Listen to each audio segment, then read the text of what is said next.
Minha saudação a todos os nossos irmãos, na bendita e gloriosa paz do nosso Senhor e Salvador Jesus Cristo, esta paz que excede todo o nosso entendimento. Que Deus abençoe a todos os nossos irmãos. Aqui é o pastor Paulo Tobias, pastor presidente da Assembleia de Deus aqui do campo de Morreuter, aqui no nosso estado do Rio Grande do Sul.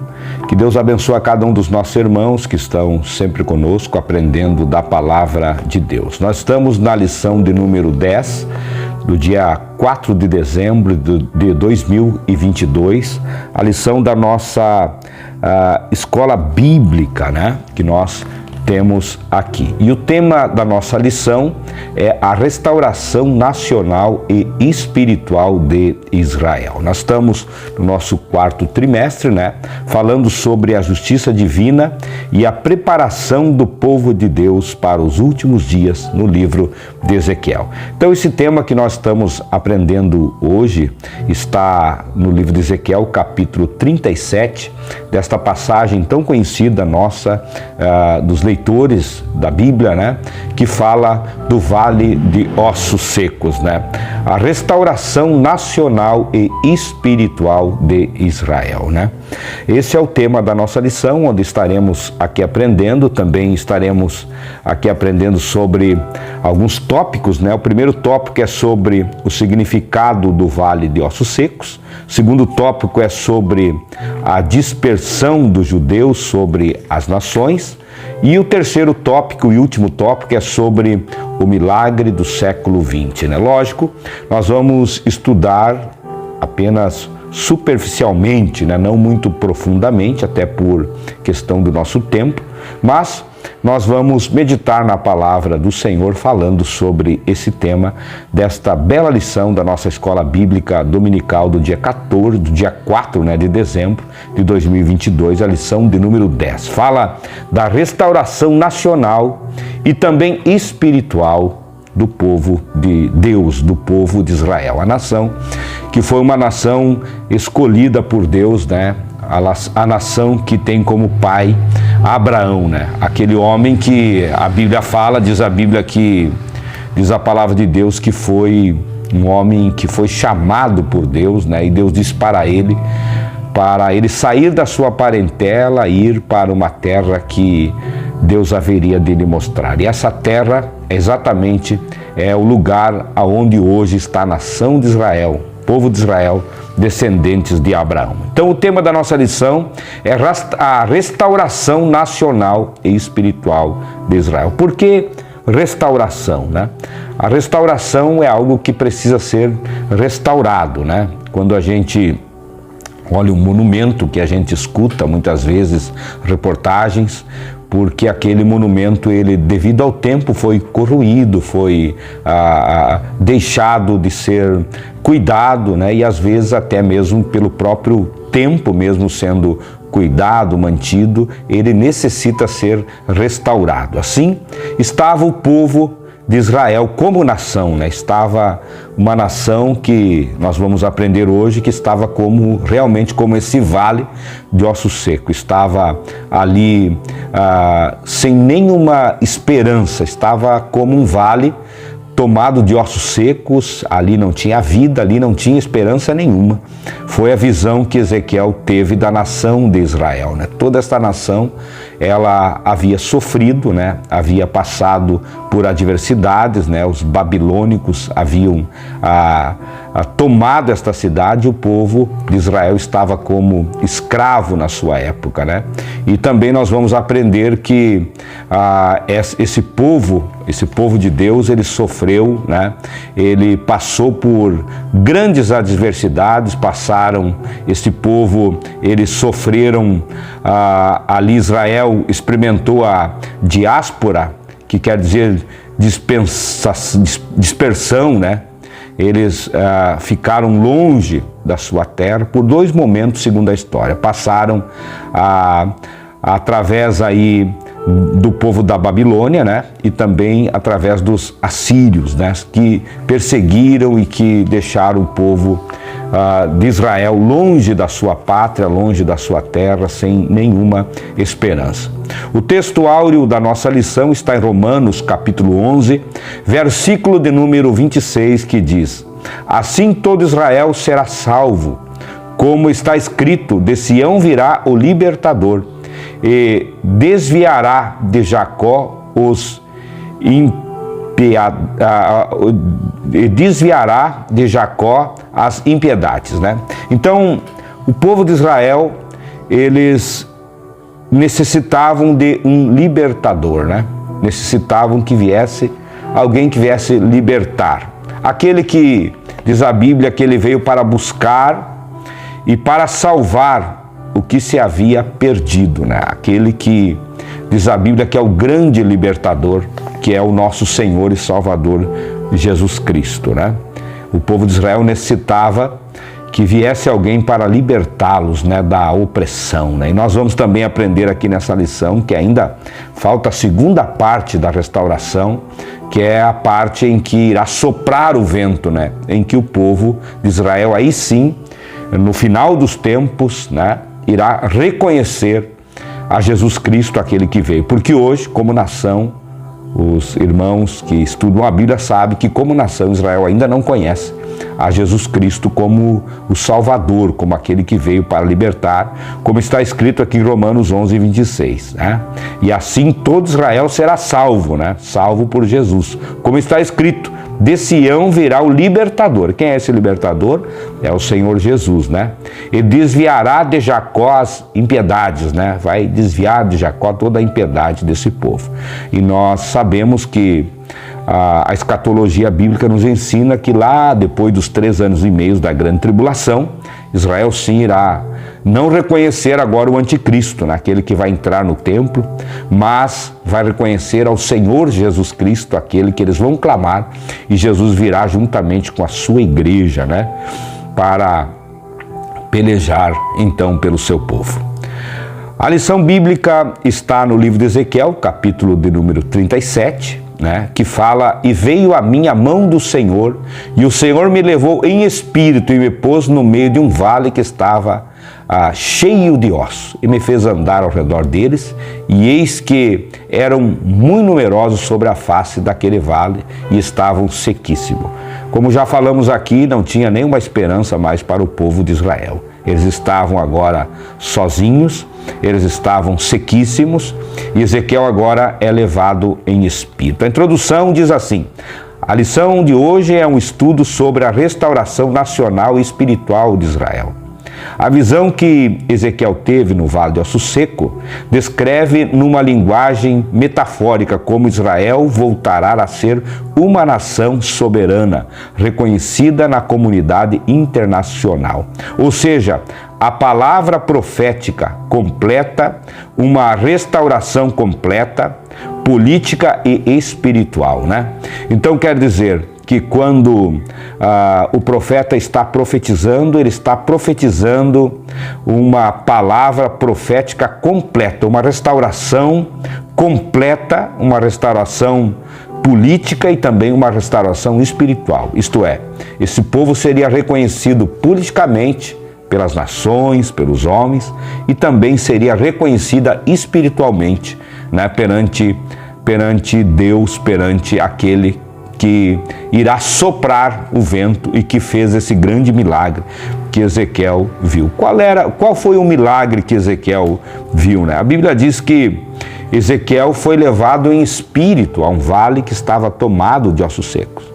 E a Bíblia diz que Deus agora profetiza, fala com Ezequiel e diz: Ezequiel, acaso poderão viver esses ossos? Ezequiel agora olha para a grandeza de Deus e diz: Deus, tu pode fazer viver esses ossos. Em outras palavras, Ezequiel estava dizendo: Deus, esse povo é um povo que está agora longe da sua pátria, esse povo, porque essa era a realidade que Ezequiel estava vivendo. Ezequiel estava na Babilônia, juntamente com o povo de Israel, né? Estavam ali, todos eles agora escravizados, estavam eles agora em outra nação, vivendo como escravos, né? Estavam submissos ao Império Babilônico, né? Então diz a Bíblia que Ezequiel disse: Senhor, tu pode fazer o milagre, tu pode fazer viver esses ossos, né? E então Deus disse para Ezequiel: Ezequiel, então abre a tua boca, Ezequiel, e agora tu profetiza esses ossos. E Ezequiel abriu a sua boca e disse: vale de ossos secos, ouvi a voz do Senhor. Ezequiel não estava dizendo: ouvi a minha voz, me escute aquilo que eu tenho para falar, né? Muitas pessoas às vezes usam a voz de Deus, usam a própria palavra de Deus em vão, né? Usando a palavra de Deus para seus próprios benefícios, para que as suas vidas sejam beneficiadas, suas famílias, até mesmo seus próprios ministérios. Mas Ezequiel disse assim: ouvi a voz do Senhor, não a voz do profeta Ezequiel. Ele ali estava sendo apenas um vaso para ser usado nas mãos daquele que tinha lhe levado para este vale de ossos secos, né? E a Bíblia diz que Ezequiel abriu a sua voz e profetizou, dizendo: sobre vós eu colocarei nervo sobre vós, né? E a palavra de Deus, diz a palavra do Senhor, que houve um ruído quando ele profetiza. Quando ele profetiza, aqueles ossos começaram a se ligar, cada osso no seu devido osso. E segundo a ciência, um corpo humano adulto possui mais de 186 ossos, né? E cada osso começou a se ligar no seu devido lugar. Começou a se ligar o braço no antebraço, a perna no fêmur, todos os ossos, né, dos mais de 186 ossos de um ser humano adulto, começou a se ligar cada osso no seu osso. E aí Ezequiel vê aquela visão e fica simplesmente estarrecido com aquilo que está acontecendo e diz: vale de ossos secos, ouvi a voz do Senhor, sobre vós eu colocarei nervo. E os mais de 600 músculos, desde a ponta do pé até o alto da cabeça, foram ali sendo costurados como se fosse uma agulha de Deus, né? Porque Deus é que conhece. A Bíblia diz que Deus nos conhece quando nós estávamos ainda informes. Deus é que criou o ser humano, então Deus sabe. Toda máquina que é criada, o engenheiro sabe peça por peça, aquilo que a gente não vê, o engenheiro sabe, né? Em todo o aparelho, um aparelho de celular, né? Em um aparelho de TV, no seu automóvel, né? O engenheiro realmente ele sabe coisas que é aquilo que a gente superficialmente não sabe, mas Deus ele sabe. E Deus começou a colocar cada nervo no seu devido lugar. E aí a Bíblia diz que Deus disse: profetiza mais, Ezequiel, sobre vós eu colocarei carne. E começou a crescer a carne. E Deus disse assim: profetiza mais, Ezequiel, sobre vós eu colocarei nervo. E o nervo começou a crescer-se, né?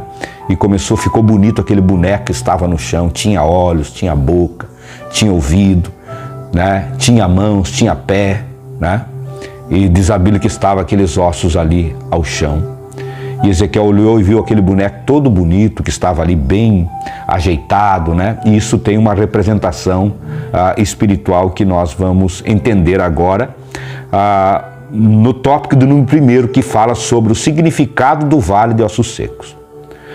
Os ossos secos, no versículo 1 e versículo 2, o profeta não diz como exatamente Deus o levou ao vale, mas a expressão "o Senhor me levou em espírito", no versículo 1, se refere à maneira de como Deus lhe entregou esses oráculos, ou seja, por meio de visão, como já havia acontecido antes, conforme lá em Ezequiel, capítulo 1, todas essas visões que Deus tinha dado para Ezequiel. Então Ezequiel foi levado numa visão, não que ele fosse em corpo para esse vale, mas ele foi em uma visão, né? Ele foi ali em uma visão. Ele foi conduzido em visão e colocado no meio daquele vale cheio de ossos secos que estavam sequíssimos, diz a palavra de Deus, né? O significado, o subtópico, nos versículos 11 e 14, Deus expressa a Ezequiel o significado da visão. A palavra profética esclarece que esses ossos são toda a casa de Israel. A palavra profética está dizendo que ali eram todos os ossos que estavam na casa de Israel, né? Então ali estava todo o povo de Israel, que simbolizava um grande exército. Terceiro subtópico diz as promessas de Deus. O mesmo Deus que fez a ferida, Ele mesmo as ligará. Está escrito lá em Oséias capítulo 6 e versículo de número 1. Diz: o Deus que faz a ferida é aquele que também cura a ferida. E nós precisamos entender, inclusive, nós podemos trazer para o nosso dia a dia. Deus é o Deus que às vezes a gente pensa assim: agora essa tribulação, esse vento, essa tempestade. A tempestade que vem, e ela vem como uma aprovação, ela é a mesma tempestade que ela também é acalmada por Deus. Deus também acalma a tempestade. Lá em Lucas capítulo 8, versículo 22, a Bíblia diz que Jesus levantou a sua voz no meio da tempestade e disse: acalma-te, vento, aquieta-te, mar. Né?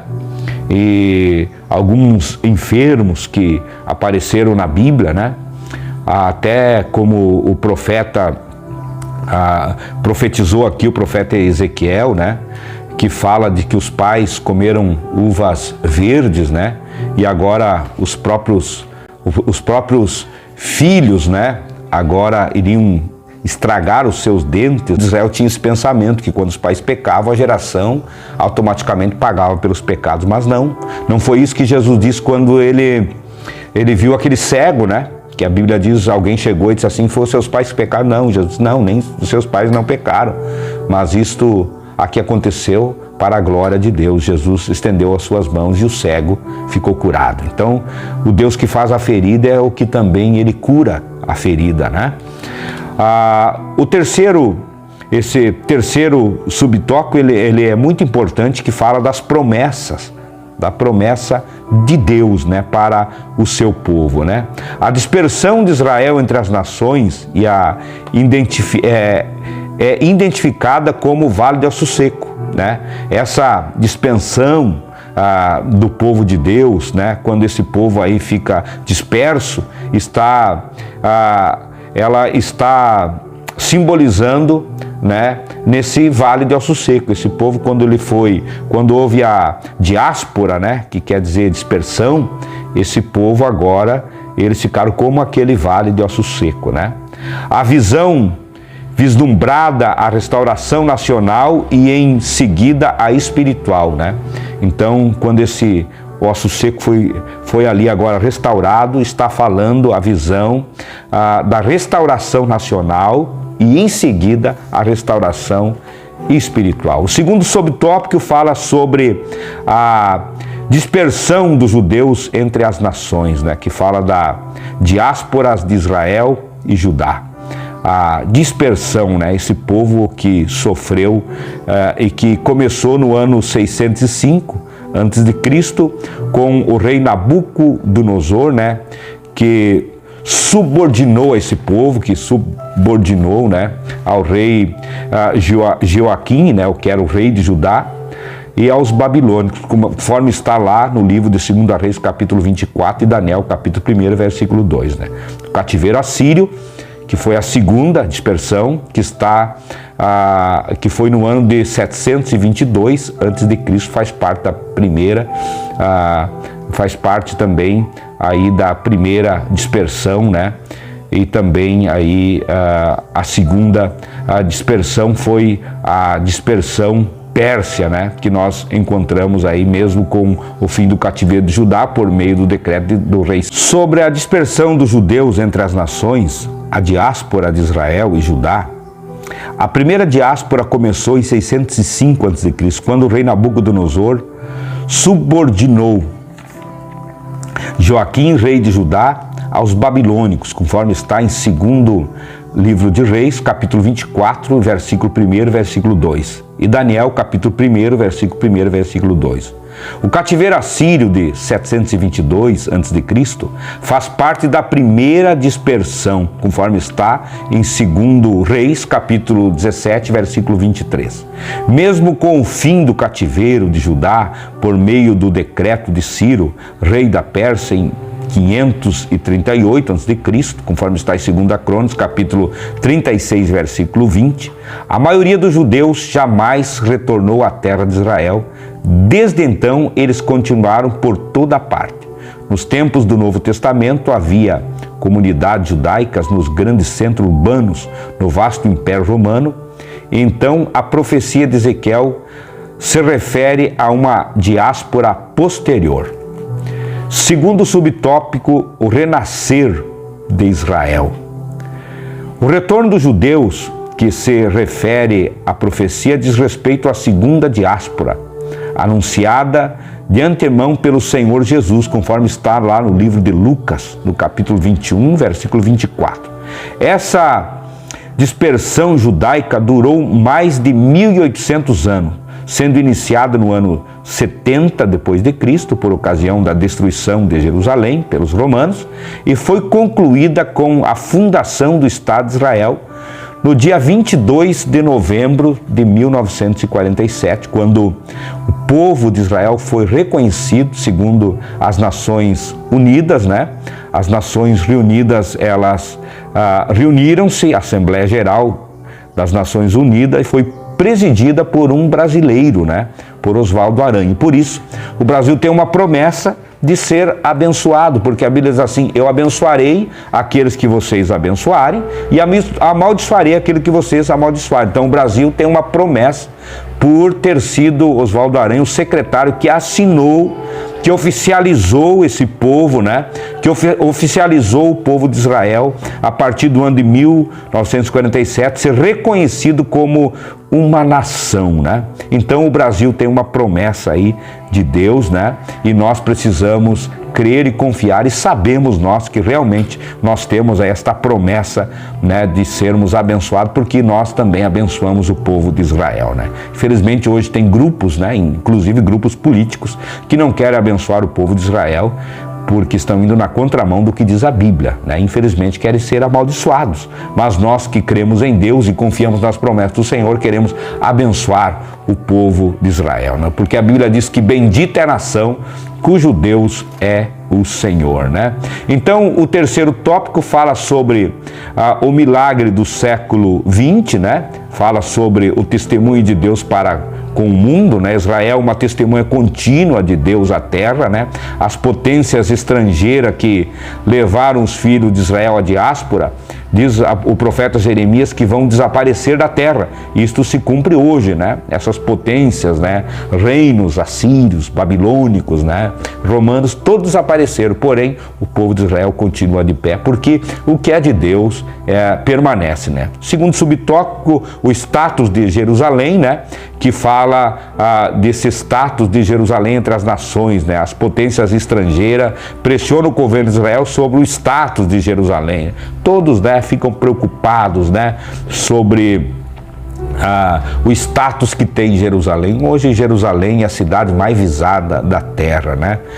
Ela é a figueira, né, que todos estão olhando, né, para Israel, né? Todos estão olhando ali para tudo que acontece em Israel. Israel é o relógio, o grande relógio do mundo, né? Terceiro subtópico fala sobre a restauração espiritual de Israel. Quando o Espírito da graça e de súplica vier sobre o judeu, aí ocorrerá a restauração espiritual, conforme está em Zacarias capítulo 12 e versículo de número 10, né? Então, Israel como nação já está restaurada, mas vai vir o tempo em que a nação de Israel, né, ela será uma nação que será restaurada espiritualmente. Porque quando todos aqueles ossos ficaram estendidos ali ao chão, como eu falei, eles tinham olhos, tinham ouvido, tinham boca, tinham mão, tinham pés, mas eles ainda não falavam, eles ainda não ouviam, e eles ainda não enxergavam. Por isso que o povo de Israel hoje é reconhecido como nação, mas para nós que estamos aqui no outro lado, né,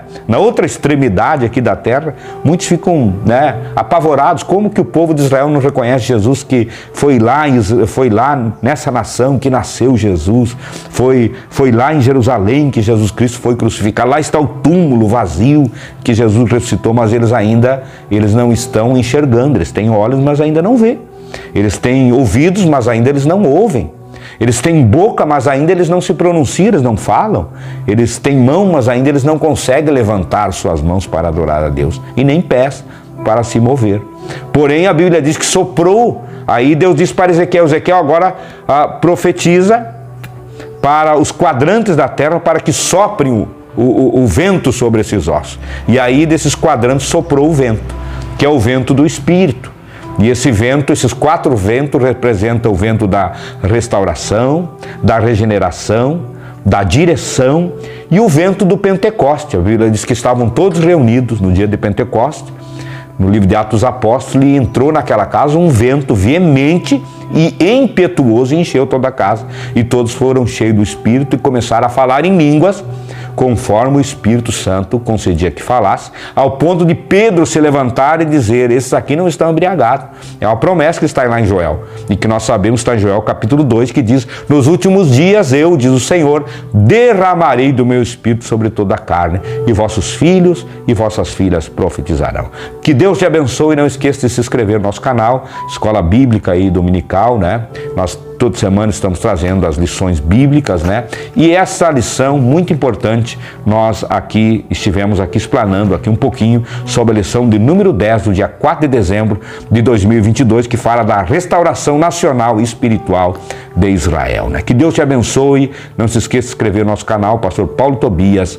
Deus te abençoe, em nome de Jesus. Amém.